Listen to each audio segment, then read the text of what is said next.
welcome in to Two Country Home. So we've come to the end of our 12th day. As you can see, we made a good bit of progress yesterday and today. We're able to get on all of our sheathing. Well, not all of our sheathing. We were able to get on our first two rows of sheathing all the way around the house, which we need to get on for being able to put on the roof. That'll stabilize it enough to put the rafters on. The third wrap of OSB or sheathing we can't put on until we put the rafters on, because it goes up the heel of the rafter. But we're able to get all that we needed to get on, which is to be able to put the rafters. So it's 15 sheets down one side, 15 sheets, well, a little less than 15 here because of the garage, and then 8 and 8 on the end. So we put on about 42 sheets between yesterday and today, as well as got on the house wrap in case we get any rain coming in. So if you hear some noise in the background, that's just the house wrap flapping a little bit in the wind. But as you can see, yeah, we got in. We got all our two wraps of sheathing on. We'll have to go ahead and do a third row of sheathing, which will flush out the top of this wall, and it'll come up from this wall onto the heel of the rafters. So we got everything we need to do done to be able to put on the roof. So our plan is to start the roof tomorrow. We're going to obviously I understand our limitations with just me and my wife, so we're going to go ahead and get some help. We're going to have an extended boom lift to help set the trusses, and with that you need somebody running the lift, and you need two other persons, one on each side of the wall, to be able to align the trusses. So I'll be one of the persons on the wall, and then we'll have two others, one running the lift, and then another one on the other side of the wall. I'm just not comfortable personally running the lift, so get somebody that's more of a professional for that. But so yeah, there's no way, the small trusses weigh 220 pounds, the bigger trusses weigh 328 pounds. There's just no way. No way to do that by hand. So we'll go ahead and get some help set the trusses, and then obviously there'll be 5/8 OSB going on top of that before we can get to the metal. But we got all the wrap on. We've done most of our cutouts, as you can see, for our windows. And I still need to put a little bit of OSB up over here on the LVL for the garage, but all in all, it went well. So this OSB shored up everything. I mean, the house is completely solid now, as it should be. And like I say, these two wraps are more than sufficient to be able to put the trusses. We'll start the trusses on the garage side, so they just sit completely on top of this double top plate on the garage. And then as we get to this point here, from this wall back, there'll be a truss nailing on the face of this wall all the way down, which will be the truss starting it'll be the ceiling, if you will, over the bedroom and the mudroom, but it'll also be the floor. The main part of the truss will be the floor for the second story. So that truss will face nail right onto this wall, and that'll start the second level. And then those trusses will be set every 2 foot. So there'll be one, like I say, face nailing against this wall, which will be the end of it, and then it'll be coming in at 2 foot. 4 foot, that's why we have a solid header over this door to support that truss. 6 foot, and then the other one will rest right directly on this wall. That'll be at 8 foot. And don't need to, don't need to explain it, but it's every 2 foot, which is a little less than a meter. But then the next one, it'll hit center. The next one, there'll be one directly over this wall right here, and it worked out that way. These trusses don't need support. They're able to support themselves. We don't need any walls in here. The truss is able to sit from wall to wall. But having these walls here, and especially this hall here, that'll take the center of those second-story trusses, it's just going to be a benefit. And of course, so they'll come all the way over here, the second story, and that last second-story truss will land right here, parallel to this wall.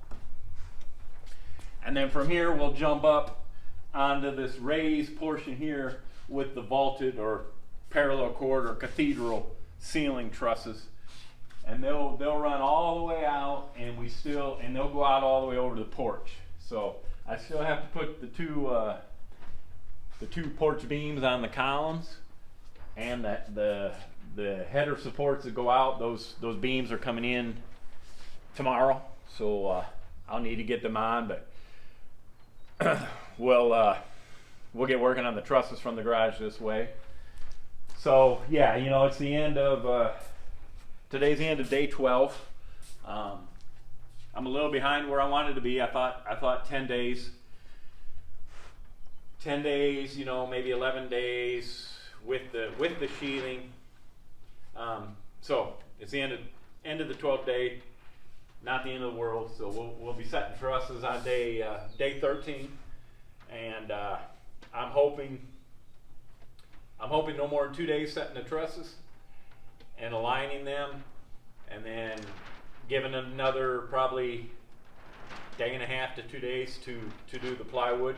We do have to frame in the small porch on the front as well, and then move on to the metal. Main thing is getting the house dried in completely, to protect the wood from rain, and just to be able to start the interior. You can't do that without having the roof on. That's just common sense. So main thing is get the roof on, get the metal on the roof. The walls are somewhat protected with the vapor barrier or the house wrap, but then the next thing, and once the roof is on, will be to put the metal on the walls. So all that material is in production, and then of course we'll have to come back and do the soffits and the eaves. But main thing is getting this roof on, so we can start moving on to our drywall in the bathroom, drywall in the bedrooms, and then I think the plan is currently to do this wall here, this front wall, and the vaulted ceiling, and if it's in the budget, possibly this wall and all the way up, basically this whole 15 by 30 area with tongue and groove. But I priced out a 12-foot tongue and groove board the other day, and it was $18.99, so $19. A few years ago that was $6, so it's very expensive.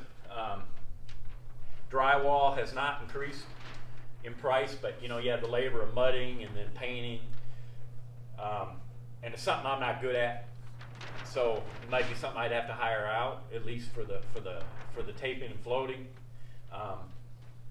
Where tongue and groove we could do, but pretty sure in the bathroom we're going to do that, and in the bedrooms we're going to wait and see. But we're hoping to be able to do this cube here in tongue and groove, walls, front walls and ceiling. We're doing this as a cash build, debt free, no mortgage on the house. So when we moved up here from Texas, we sold our other house, and we made some money on it. We had that house for about 5 years, made a decent profit. Of course, we paid down on it as much as we could as we went along. So, but the whole point of being here is to be here and do it with cash. So there may be some things, the second story may not get completed, may not get be done for 6 months, and we're okay with that. We'll be able to have space down here. The main thing is not to go to a bank, and not to take a loan or a mortgage. That's just the way it's going to be.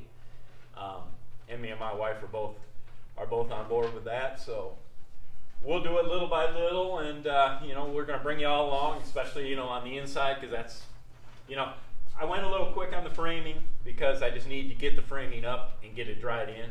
That goes without saying.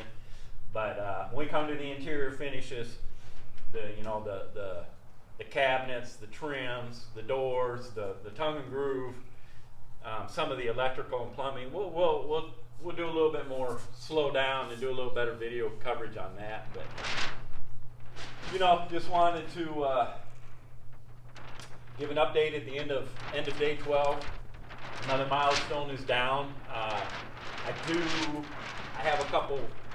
Obviously, I still have a header here over the bedroom, a header here for these doors. It's not going to affect us setting the trusses. It's something I can do later. We also need to build in our closet from here all the way back to this wall. We need to put a closet for this bedroom. We still need to get a closet.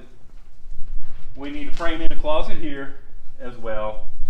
So I won't say framing is done, but for all intents and purposes, to be able to put on the roof, framing is 99% done.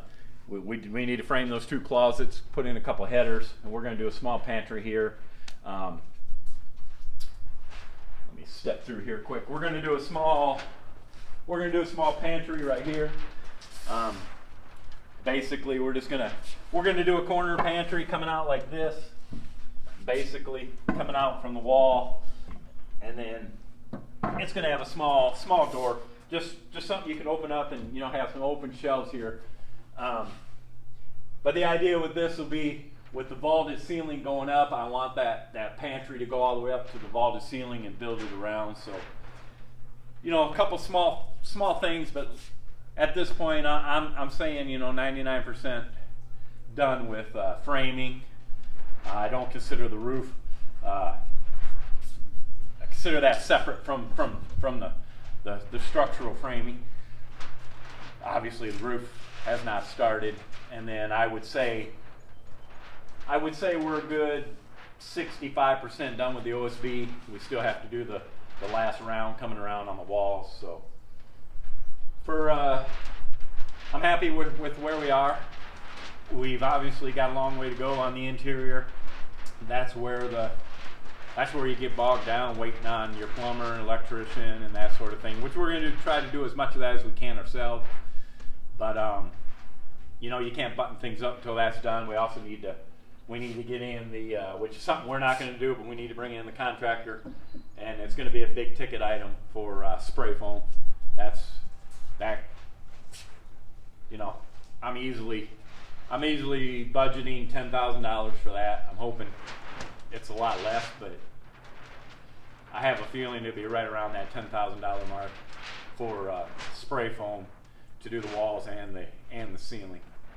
But I'm happy with where we are, and just thought we'd bring you a quick update before we move on to the roof. We appreciate y'all supporting our channel and following along with us. If you're new, we wish you really would subscribe, and if you're a subscriber, we wish you definitely watch our videos.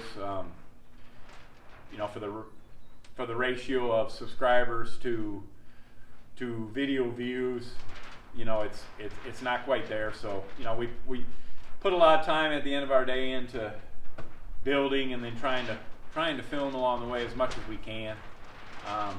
And we're not, we're a new channel, so we're not professionals at it, but we're doing our best. So we appreciate you following along, and hope you'll continue to support us and share our videos. And we'll see you later from Two Country Homes.